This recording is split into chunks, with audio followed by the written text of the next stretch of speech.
This meeting is being recorded. Andréia Regina, que é nossa ultrassonografista aqui na clínica, que vai comentar um pouquinho o artigo que saiu na Human esse ano sobre esterossono, que é uma técnica que a gente consegue fazer aqui, tá? A palavra é toda sua, Andréia. Então, pessoal, boa tarde. Eu acredito que a maioria das pessoas já me conheça. Para quem não me conhece, eu sou Andréia Rodrigues, sou ultrassonografista da equipe da Concept, que presta todo esse apoio do ultrassom para os nossos ciclos aqui da Origem Rio, e também disponibiliza esses exames para os médicos de outros serviços, tá?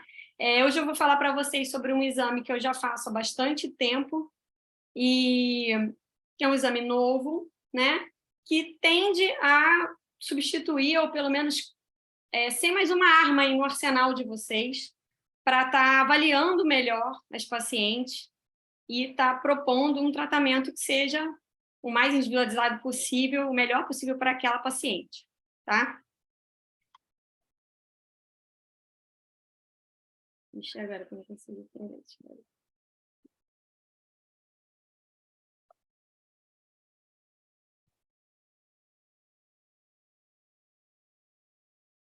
Quer colocar de novo, Andréia?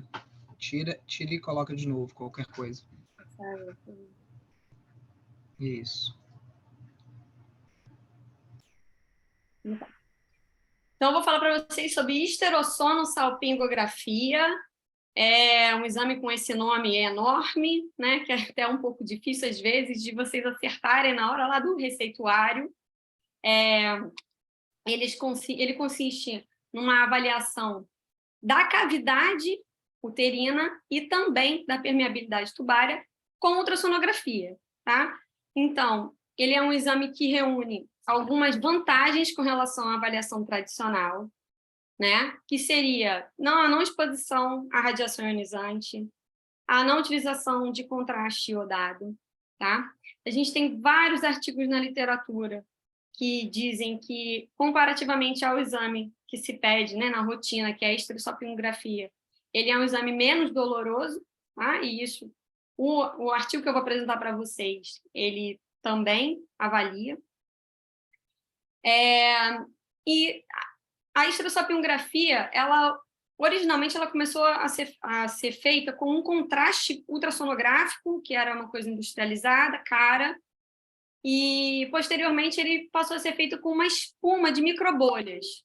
Essa espuma de microbolhas, a gente pode fazer de algumas formas, tá? Ela pode ser feita com um material também industrializado que a gente dilui e forma as bolinhas na seringa, ou, muito mais fácil e muito mais barato, a gente utiliza a salina e ar e um pouquinho de lidocaína gel, que é para poder fazer com que essas bolinhas elas não sejam tão efêmeras e que a gente consiga acompanhar o caminho dessas bolinhas lá na trompa e avaliar a permeabilidade tubária, ver se elas percorrem todo o trajeto e chegam lá nas proximidades dos ovários, tá?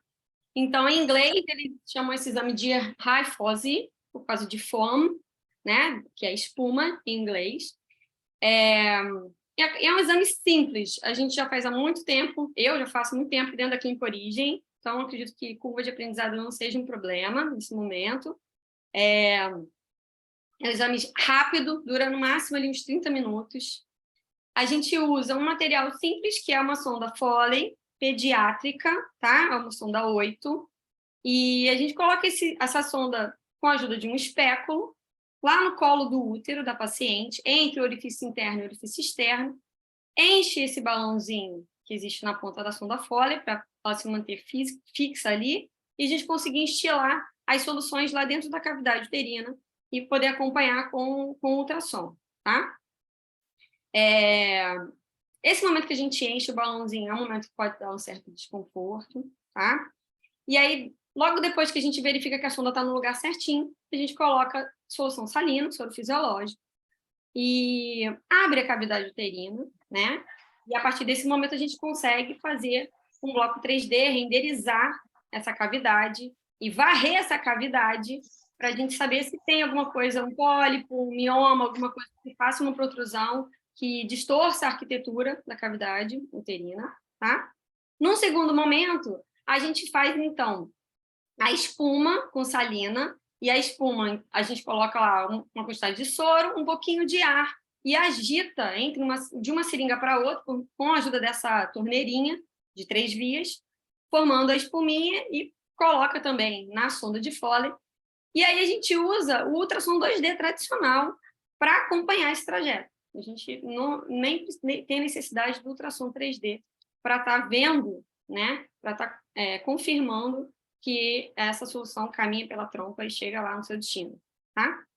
Então, essa é a primeira parte da nossa avaliação, cavidade uterina, muito bem vista, muito tranquilo de fazer esse bloquinho. A gente tem como documentar a cavidade todinha, guardar o bloco 3D, né? Para uma posterior avaliação, tá? E no segundo momento, então, a gente coloca a espuminha de micropolhas e observa, se vocês podem ver, acompanhar aqui, ó, essa espuma, que é o contraste natural do ultrassom, é o ar, né? Caminhando na trompa. É muito, muito rápido. Quando a trompa ela é pérvia, é assim, imediato. A gente pode utilizar também o recurso do Doppler nesse momento, principalmente pacientes que têm alguma limitação com relação ao método, pacientes que estão com muito gás, pacientes que têm índice de massa corporal maior, que a gente talvez não veja o trajeto todo da trompa, às vezes a gente usa o Doppler para saber se essa movimentação das bolhas está indo, né, até o final da trompa mesmo, se existe tortuosidade, se a trompa caminha na direção do ovário ou não, né? Se a gente tem essa noção se a trompa ela é muito alta ou não, que é uma questão que preocupa vocês de forma geral, entender se a trompa é fixa ou não, né? No ultrassom, a gente tem todo aquele aparato da avaliação dinâmica, que também fala dessa questão das aderências pélvicas. Então, é um exame que, na verdade, se propõe a avaliar a pelve como todo em um tempo só. Nesse momento, a gente pode avaliar cavidade, trompas, e também pode fazer a contagem do folículo antral, né? E também pode avaliar essa questão das aderências ou de outras patologias que estejam presentes na pelve dessa paciente. Então, um exame muito completo, confortável, né? E que existe dentro da clínica origem, então fica muito fácil para o paciente de você estar aí realizando, tá? E comparativamente ao método tradicional, menos dor. Então, hoje eu vou trazer para vocês um exame, um artigo, que vem no sentido de validar esse método, tá? Então, ele compara a histerosalpingo-FOMO, o Hyphose, né? Que, na verdade, o nosso é uma modalidade desse tipo de exame, que a gente usa salina. Ele compara com a histerosalpingo tradicional. Esse exame é interessante porque a mesma paciente ela é submetida aos 2 exames. Então, ela é o controle dela mesma. Isso elimina um monte de viés, tá? Mas, para o final, eu vou falar das limitações também desse artigo, tá? Mas é um artigo muito, muito interessante. É um teste que eles fizeram de não inferioridade, para saber se a histerosalpingografia seria pior, né? Se ela tem uma menor chance de detectar alguma doença das trompas com relação à histerosalpingografia tradicional. Tá? Então, um estudo randomizado, multicêntrico, foram 26 hospitais. Tá? As pacientes, o critério de inclusão das pacientes foi essas pacientes de 18 a 41 anos, que tinham indicação da avaliação tubária, tá? Foram excluídas pacientes com ciclo anovulatório, vocês vão entender por quê, que tinham fator masculino grave, tá? As alérgicas ao contraste, porque elas iam ser submetidas também a histerosalpingo tradicional, e pacientes com endometriose. Isso muito porque o desfecho que foi avaliado é o desfecho mais importante da reprodução humana, que é o feto vivo, né? Gestação e nascimento de neném vivo, né? No final. Então, pacientes com esses fatores foram eliminados, só no final a gente pode também refletir se não houve alguma interferência nos resultados dos exames, por conta dessa seleção dos pacientes, tá? esse desfecho, ele é um desfecho muito na ponta da linha também, né? Então, assim, a gente pode pensar que existem muitos vieses aí nesse meio do caminho, até a gente poder avaliar, a gente ter esse desfecho, né, como uma avaliação final. Mas vamos seguir. Bem, como resultado, então, a gente viu que as pacientes teve uma maior incidência de exame inconclusivo com a esterossalpingografia, com a esterossonosalpingografia, tá? Existia uma taxa de concordância entre os dois exames de 73%, tá? E das pacientes que discordaram, ou seja, que fizeram esterossalpingografia e viu um diagnóstico, e que fizeram esterossono, que apontam para outro diagnóstico, eles dividiram em 2 grupos randomizados, tá? E eles foram ver a diferença entre os 2 exames, com relação ao desfecho, que é o nascido vivo, tá? Depois de 12 meses da intenção de tratar. E quando eles fizeram essa diferença, não houve uma significância estatística, tá? Depois disso, eles fizeram a avaliação de todas as pacientes, e eles compararam se a gente adotasse a esterossono como um método para investigação e determinar a conduta, ou se eles tivessem adotado a esterossalpingo como um método para determinar a conduta. E também se viu que, no final das contas, as taxas de nascido vivo são muito semelhantes, não há diferença estatística entre os 2 métodos para traçar uma conduta para o paciente com relação a esse desfecho que é o mais desejado, tá? A única coisa que eles viram realmente uma diferença foi na sensibilidade ao exame, com relação à dor provocada pelo exame, né? Que, no caso da esterossonosalpingografia, foi bem menor, e isso foi estatisticamente significativo, do que na esterossalpingo tradicional. Tá? Então, na escala de dor, a gente vê que a esterossalpingografia está ali no 3, que é um exame tolerável, né? Acho que deu 3,1, e a esterossalpingografia tradicional, ela já é um exame muito desagradável para a maioria das pacientes, tá? Ele ficou ali com 5,4, uma diferença bem importante entre a dor causada, o desconforto causado pelos exames. A gente sabe que essas pacientes são submetidas a muitos exames desagradáveis, dolorosos, sequenciais, né? E a esterossalpingografia costuma ser um exame realmente que elas se queixam muito. Aqui os números para a gente dar uma olhadinha. A gente vê que nos discordantes, né, a taxa foi de 48%, então, tanto baseado na esterossonosalpingografia quanto na esterossalpingografia tradicional, a taxa se manteve muito semelhante, né? Nos discordantes, houve um pequeno percentual a mais, mas que não foi estatisticamente significativo, tá? E no total, também não. Nos gráficos, a gente pode ter uma visão mais clara, né? A esterossono no pontilhado azul, você vê que tem uma diferença, sim, mas que os gráficos caminham praticamente juntos, e quando a gente faz análise estatística, isso não é relevante. Quando a gente junta todas as pacientes, é menos relevante ainda. Ou seja, se a gente tivesse adotado um método ou outro, fatalmente, a gente chegaria no mesmo desfecho, né? Estatisticamente falando.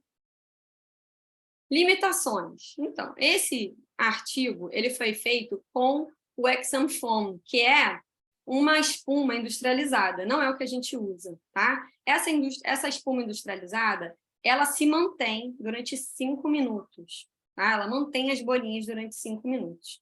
A solução que a gente faz aqui, que forma a nossa espuma, ela é mais efêmera, tá? Mas como vocês viram lá no vídeo que eu mostrei para vocês da esterossono, a gente acompanha em tempo real. Esse exame ele não leva nem 1 minuto, na verdade, né? Da chegada dessa espuma à cavidade e a passagem pelas trompas, a gente não leva nem 1 minuto. A maior parte do tempo é preparando, né, o material e as condições para a gente poder observar o trajeto. Então, não acredito que seja uma coisa que vai fazer diferença, né, com relação aos nossos exames para esses exames que foram realizados para o estudo. Tá? O tamanho da amostra é sempre uma limitação, então a gente não sabe se naquela amostra tinham muitas pacientes com fatores tubários, né? Inclusive, o critério de inclusão das pacientes também limitou isso, para não ser excluir as pacientes com endometriose. Muitas delas, a grande maioria, vai ter algum comprometimento tubário. Então, a gente acabou... Pode ser que essas pacientes que tiveram problema tubário estivessem muito diluídas, né, para a gente conseguir enxergar uma diferença entre um exame e outro. É um questionamento, tá? Como eu disse, o desfecho é um desfecho muito lá na ponta da linha, então tem muitos vieses que podem acontecer, né, ao longo aí dessa trajetória até a paciente conceber um neném, e os tratamentos foram diferentes também. Então, eles usaram um protocolo lá para determinar quem iria para a FIV, quem faria um tratamento conservador. E, então, foram vários tratamentos que foram feitos e está tudo incluído em uma amostra só. Não foi separado por tratamento também, né? E isso, acredito que também possa ter um impacto lá na análise dos nossos dados. Pode haver algum questionamento com relação a isso. No entanto, é um estudo que tem mostrado tem mostrado para a gente que esse exame é um exame que pode ser realizado. Eles propõem até que seja o primeiro exame antes da esterossalpingo, você fazer a esterossono, porque como ele é menos doloroso e ele não tem aqueles outros fatores, né, do contraste, da radiação, seria um exame que traria menos malefícios para a paciente, né? Então, usar ele como uma primeira triagem, no caso do exame inconclusivo, aí sim está partindo para uma avaliação de esterossalpingo tradicional, uma proposta que existe no final desse artigo. E no caso também dos exames inconclusivos de esterossalpingografia, que a gente vira e mexe pega, né? As pacientes que são alérgicas, né, que realmente não podem estar realizando o exame tradicional, né? E então é mais uma ferramenta que a gente tem, e hoje em dia, depois de ter feito bastante exames desse, é um exame que a gente fica muito seguro de estar mandando para vocês, e com certeza vai ajudar para traçar o plano de tratamento das pacientes como uma opção dentro da clínica, né? E menos invasiva, com menos dor, para garantir uma experiência que seja a melhor possível. Oi, Andréia, excelente, viu? Adorei a apresentação do artigo, foi muito bom.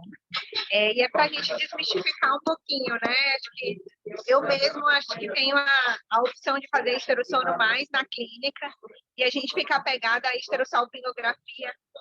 O meu receio era muito, já desabafei com você a respeito disso, acho que o meu receio era muito em relação a ver essas outras coisas que não só a permeabilidade tubar, então ver a aderência, assim, se o espalhamento do contraste estava bom, mas que você acabou de me provar que é tão bom para ver aderência e alteração na pelve quanto a esterossalpingo tradicional, né? Sem contar que a esterossono, a variação da cavidade, é maravilhosa para ver malformação, para ver pólipo, para ver mioma, é muito boa. Nos Estados Unidos, que eles não têm tanta esteroscopia fácil como a gente acaba tendo aqui, eles fazem muita esterossono para avaliação de cavidade, né? E a gente acaba que não vai direto para a esteroscopia, mas é um exame mais doloroso para a paciente, né? Tanto a esterossalpingo quanto a esterossono. Então, eu acho que a gente tem que aproveitar mais esse exame. É um exame totalmente examinador dependente, então não é todo mundo que tem essa disponibilidade, mas a gente na clínica que tem a disponibilidade, eu acho que a gente subutiliza esse exame. Então, eu acho que essa é a grande limitação com relação a ser um exame mais aceito pelo médico assistente, é justamente essa coisa que no ultrassom a gente não tem como pegar a película, né, e olhar, né? Então, assim, muito médico se forma olhando o exame de raio-x, E ele consegue fazer a analogia do exame de raio-x com o que ele vê na clínica, né? Na clínica da paciente. Com ultrassom, você tem que confiar no seu ultrassonografista. A gente faz uma documentação, hoje em dia eu acho que a melhor documentação desse exame é o vídeo, não tem jeito. Então, vocês sabem que eu mando o arquivo de mídia do vídeo para vocês enxergarem, mas nem sempre também as habilidades do médico assistente são suficientes para ele entender o que está acontecendo naquele vídeo de ultrassom, né? Eles fogem um pouquinho do que ele está acostumado a ver quando ele mesmo faz ultrassom no paciente dele, que todos vocês têm informação de ultrassom. Então, isso eu acho que o que limita mais e deixa o médico assistente inseguro, né? Para estar pedindo esse exame. Mas cada vez mais a gente tem artigos dizendo que a esterossalpingo também tem os seus vieses. Eu fiquei numa radiologia 6 meses no Exército, fazendo a minha segunda pós-graduação de ultrassom. E, como eu sou ginecologista, eu era muito chamada para as esterossalpingos, porque o radiologista tem uma certa dificuldade com espéculos, né? Espéculos e aparatos, né, de trato genital. Então, como eu era ginecologista, todo mundo sabia, eu tive a oportunidade de fazer muita esterossalpingo tradicional também. E ali a gente vê que extravaso, contraste, né? Muitas vezes a gente não consegue acessar o colo, né? Então, existem vieses também. A radiografia, o tempo do X é muito importante. Então, muitas vezes, a pelve da paciente é muito solta, é muito maleável, o contraste passa, e se o técnico não radiografa no tempo certo, você vai dar uma trompa interrompida, porque o contraste ele já passou, ele já foi, entendeu? Às vezes você vê ele lá embaixo, você vê falha de enchimento nas trompas, né? Na verdade, não é uma coisa real. Então, assim, todo exame tem suas limitações, a gente, né? Eu falo com os pacientes, eu falo, o médico assistente, ele monta um quebra-cabeça, né? Então, ele vai somar as pecinhas para poder encaminhar e saber qual é o melhor diagnóstico, qual é o melhor tratamento também, né? Então, a gente precisa desmistificar esse exame para ele ser mais uma opção, entendeu? E aí, com relação à dor e às vezes a disponibilidade, ele é mais fácil dentro da clínica, de repente até ser a primeira opção, sim, né? E a gente não precisa abrir mão de estar complementando ele com a esterossalpingo, se for um exame inconclusivo. Por exemplo, paciente obesa, todo ultrassom tem uma limitação com relação ao IMC. A paciente que é muito obesa, muitas vezes ela tem muita alça intestinal no caminho da trompa, eu enxergo parcialmente a trompa. A gente vai lá no ovário e vê o gásinho solto, mas a gente muitas vezes não consegue enxergar o trajeto todo da trompa. Então, assim, também temos limitações na esterossalpingo. Mas é fácil, é rápido. É muito menos doloroso, né? E já vai eliminar quando ele é positivo, ele é muito rápido, muito fácil de ver. Então, já uma percentual muito grande dos pacientes não vai precisar prosseguir investigação diagnóstica nesse sentido. E muitos pacientes têm medo também de fazer a esterossalpingo tradicional. Então, só de você oferecer, e agora comprovado, agora eu sei os dados, né? Entre 3, numa escala de dor, entre 3 e 5,4, talvez elas já queiram direto fazer a esterossono, porque a gente pode já provar para elas que é um exame mais confortável. Mas em termos de valores também, quando a gente faz exame pelo plano, óbvio, a gente ainda não tem esse exame cadastrado no ONS, né? A gente não tem aquele código ainda. Então, a gente não tem ele disponível nos planos de saúde. O máximo que a gente consegue ali é um reembolso de um ultrassom com Doppler, que eu acho que é o que reembolsa mais um valor um pouco maior, que a gente usa mesmo o recurso do Doppler, né? No ultrassom, não deixa de ser um ultrassom transvaginal. Mas, no caso da paciente que vai fazer um exame particular, e em especial se ela tem muito medo de dor, né? Se ela prefere, às vezes, até pagar um exame que seja mais tranquilo para ela, tem que pensar, né, que está lá dentro. A gente marca com rapidez. Não, eu acho isso. Acho que a gente tem que dar a opção para a paciente, né? Várias vezes, quando eu entrego o pedido da esterossalpingo tradicional, a paciente fala: ai, doutora, esse é aquele exame horrível que todo mundo reclama. Aí você tem que dar uma outra opção. Acho que a gente tem que mudar um pouco essa mentalidade, inclusive minha própria, né? De passar a oferecer já os dois como primeira opção. Mas o que eu queria te perguntar, André, para a gente finalizar, o que você acha que de contraindicação à esterossono Ou, tipo, qual a paciente que não deve fazer a menstruação? Paciente, a gente evita o período ovulatório, como na esterossalpingo tradicional, né? O paciente está tentando engravidar, a gente não vai lavar a trompa dela no período ovulatório, porque vai que aquele é o momento mágico, né? Então, a gente evita isso. Paciente com infecções agudas do trato genital, a gente não recomenda, a gente está jogando uma solução, né, que vai alcançar a cavidade uterina e, né, cavidade peritoneal também. Então, a gente não pode carrear nenhum germe, né, lá para cima. A gente não faz nenhum tipo de asepsia, exceto lavar o colo do útero da paciente. No entanto, se tiver alguma infecção ativa, tem que tratar, né, antes de estar encaminhando. Eu acho que basicamente isso. As dificuldades que eu tenho durante o exame são limitações naturais do ultrassom, muitos gases, né? Paciente que é muito constipada, paciente que tem um MC muito alto também. Eu tive, das 2 últimas vezes, um problema de acesso à cavidade uterina, mas que, por um lado, já é até um diagnóstico, né? Teve uma paciente que eu não consegui progredir além do meio do canal endocervical, e aí, nesse momento, eu até me valho de esterômetro, porque às vezes é alguma bridazinha, alguma coisa que a gente consegue desfazer com facilidade, mas essa paciente ela tinha uma estenose do canal bem importante, eu não consegui passar a sonda no colo dela, e uma outra que eu não consegui nem entrar no colo dela porque ela tinha uma atrofia muito grande, era uma paciente que já estava em menopausa, e ela tinha o orifício externo totalmente obliterado. A gente ainda tentou também passar uma velinha fina, um esterômetro, para ver se conseguia reabrir aquele percurso.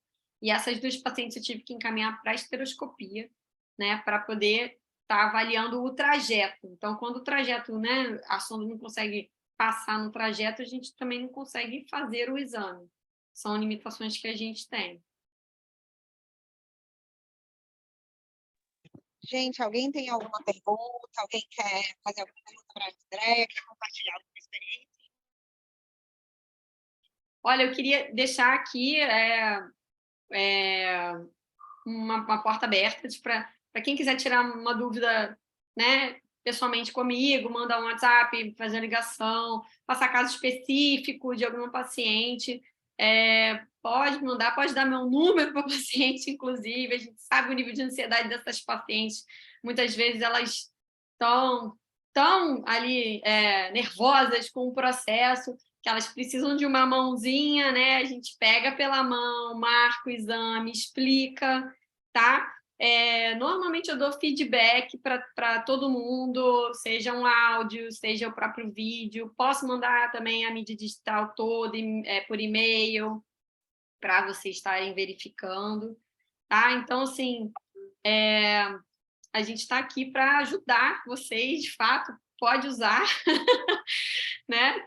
Nós somos super abertos, críticas, tudo. A gente está aqui para somar e dar mais ali um treinamento.